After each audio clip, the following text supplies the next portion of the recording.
Welcome back to You're All Doomed, the podcast where we slice and dice our way through Friday the 13th, the final chapter, 13 minutes at a time. I'm your host, Brian. I'm vintage porn aficionado, Greg. This chunk begins with a bunch of people having a really rockin' party and ends with what looks like someone kind of stuck up against a wall. This shot of the gang shotgunning beers, and from here forward, there's something about Paul that makes me think that between his rugby shirt and his ball cap, that maybe Adam Sandler spent the early part of his career doing a deep cut impersonation of this guy. I mean, the only thing we're missing is some sort of song like, "We're going to Camp Blood with your boyfriend who's a stud. Watch out for Jason or it's you he'll be chasing. He wears a hockey mask and carries a machete. I'm going skinny dipping with BJ Betty." What does the BJ stand for again? So Paul Sandler is paying a lot of attention to one of the twins in particular. It's Tina. Yeah, we know at this point it's Tina. And I mean, she is brazenly hitting on Paul right in front of his girlfriend, Sam. Yeah, Sam's standing, inches away, and she's not exactly happy about what's going on. Yeah, I mean, I guess, some of the beer sprays all over Tina, and then she's the winner of the shotgunning contest and like leaps into Paul's arm, and Sam is trying to be a good sport, but I mean, it's clearly crossing a line here. It's that point where Sam just decides that she's going to leave this party and just go for a swim. But that's not before we see Ted, who's just, moping on the stairs and, being a little grump about him not getting his way with, I guess it's Terry at this point that we know. Well, he struck out earlier with Tina. And what's interesting here is that while she's in Paul's arms and dancing a little bit after Sam has stormed off, she rather cruelly shoots Ted a meaningful glance like, "Hey, you struck out with me, but look who I'm with now." Yeah, so that was pretty cold. She's definitely the evil twin, for sure. Jimbo sees Ted on the stairs and wants to talk to him, but Ted's still too busy sulking about, Paul, getting it on with Tina. He's like, "No, not now, dead fuck." And it looks like Jimbo is close to murdering Ted right then. There's just a look of seething rage on his face. Rightly so.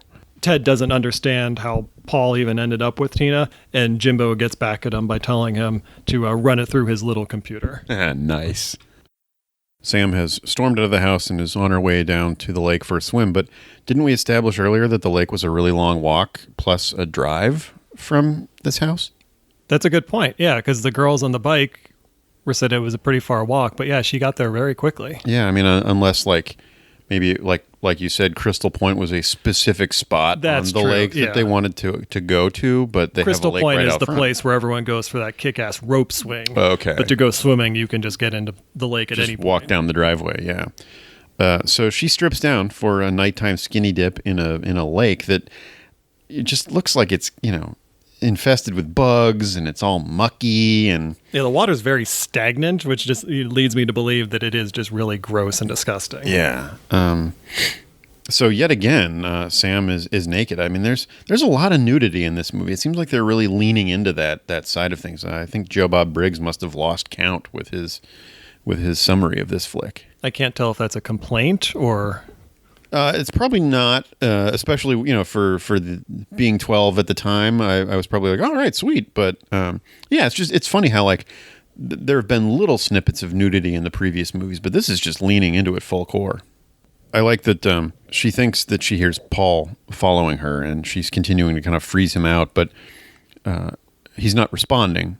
So she gets impatient and says, "Screw you, Polly," and the music changes right then, almost as though it's actually Jason and he was going to let her live until she said, "Screw you." And then it's like, oh, well, now she's a goner.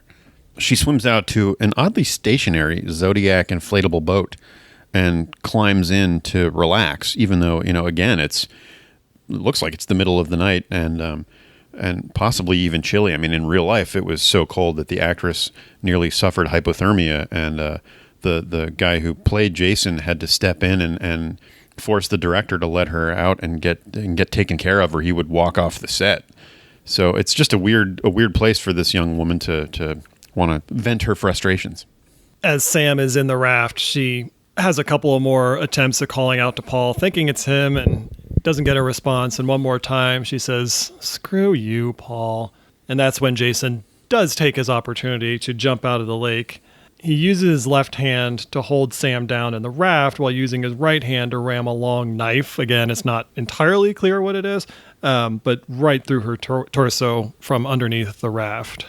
Yeah, I don't understand this one all that much. How the hell did he get out there unnoticed? We know he's not a very good swimmer. I was wondering the same thing, because the raft is pretty far from the shore. So is this our first kind of indication that Jason can swim? Yeah, or that he's like, aquatic in some way. And then the fact that, yes, he rams this knife through her from below, but the Zodiac boat doesn't deflate, which it would be ruptured by the knife just like she is. But I do like the effect of this because it's a kind of an improved version of Kevin Bacon's death from the first movie, where we have this the actor is in the boat and then her back is fake and the knife pokes up through it, and it's pretty convincing. And she really sells it. She's got this gargled scream of agony that I find kind of bone chilling. And her expression is both hilarious and horrifying. I mean, she really looks like she's in pain and knows what's happening to her. Well, hypothermia will do that to you. You make a good point, though, about the dinghy, because it's not exactly similar, but there's a dinghy death scene in Jaws 3 where the boat gets pulverized by the shark because it gets bitten. So we know that these things can be punctured and pop.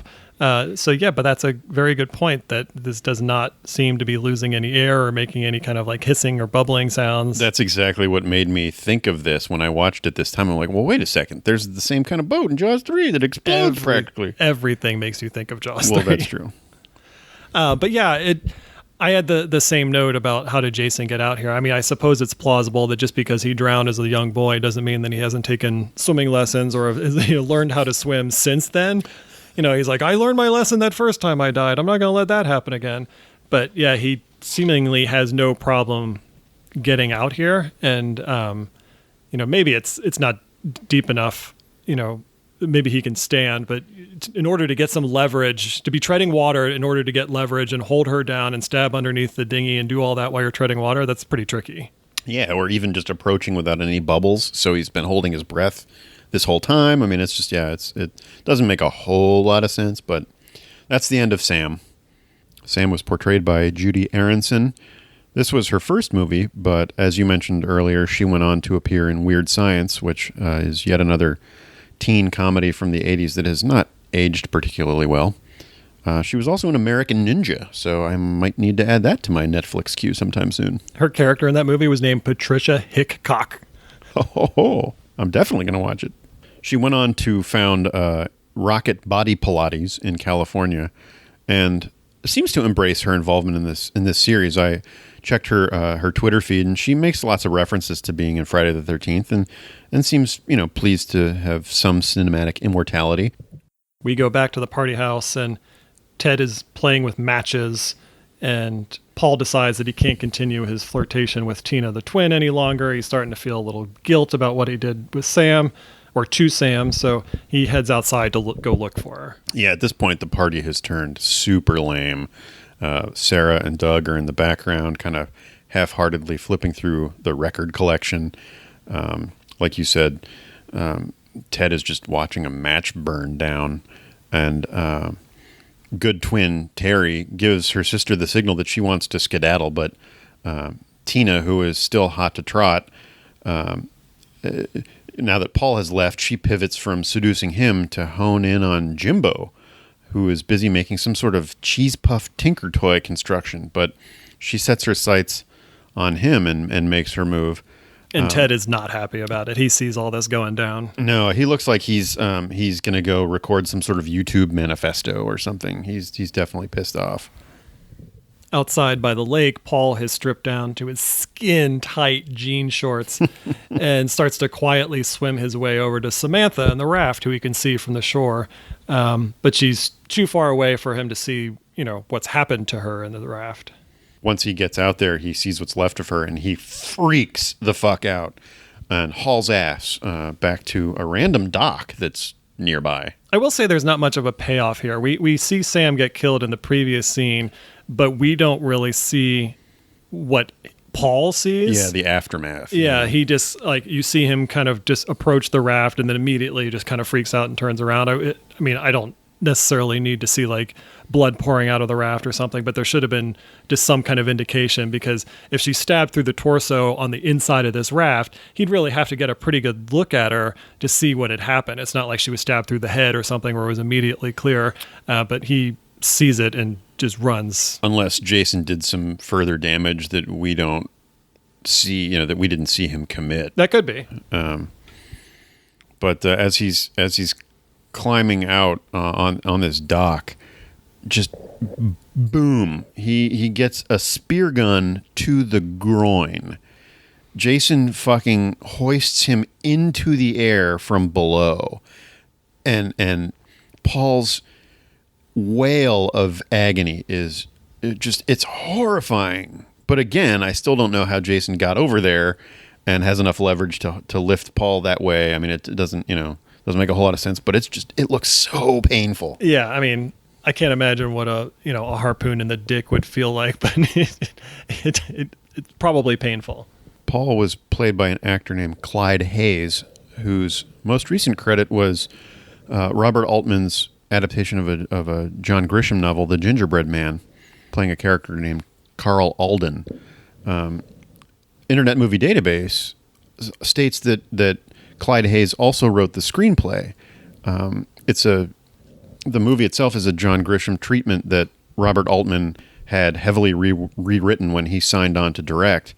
And then according to Blu-ray.com, the final screenplay credits went to Al Hayes, which was John Grisham's pen name for the screenplay. But it's a little bit murky because apparently Grisham was so unhappy with the script's overhaul and the expletives that Robert Altman inserted that he took his name off the film. Robert Altman isn't even listed on any of the printed writing credits. All other sources say that Al Hayes, the credited screenwriter, is actually Robert Altman's pseudonym. But even more confusingly, Clyde Hayes, the actor who played Paul, has written for TV and wrote a movie that Burt Reynolds directed. So he's got writing credits. He was involved in the movie, so he may have contributed to the screenplay in some fashion. It's kind of a tangled web. And depending on where you look, he either wrote it or he didn't. A little bit earlier, we see that Rob has decided to leave the Jarvis house in the middle of the night. And so we end up at his campsite. And we don't know exactly where his campsite is, but it's pretty close by because he hears Paul scream when he gets harpooned in the dick. So I don't even know why he bothered leaving the Jarvis house if he's basically just camping out in their backyard. Yeah, why he wouldn't have bunked down in their house or something. Good point. When he busts out of his tent to investigate and bring along a machete, he looks like former Cincinnati news anchor Jack Atherton in this shot. He is stomping through the woods forever. I halfway expected him to turn a corner and stumble upon, Darth Vader, whose mask was melted away to reveal the face of Rob. He just was going on forever, and I don't know where he was going. And he hears a noise behind him, and he looks back toward his campsite, which is pretty far away. And he sees someone approaching his tent, and it's Jason, and it's really fucking creepy. Yeah, that was definitely spooky. And Rob goes back to investigate, only to find that his campsite, his gun, his maps, and supplies have all been trashed. Someone has obviously torn through Rob's campsite, which is awesome, but it feels like that amount of damage was done way too quickly for however long Rob was gone. The rifle that Jason broke is a Winchester Model 70. It's a bolt-action sporting rifle.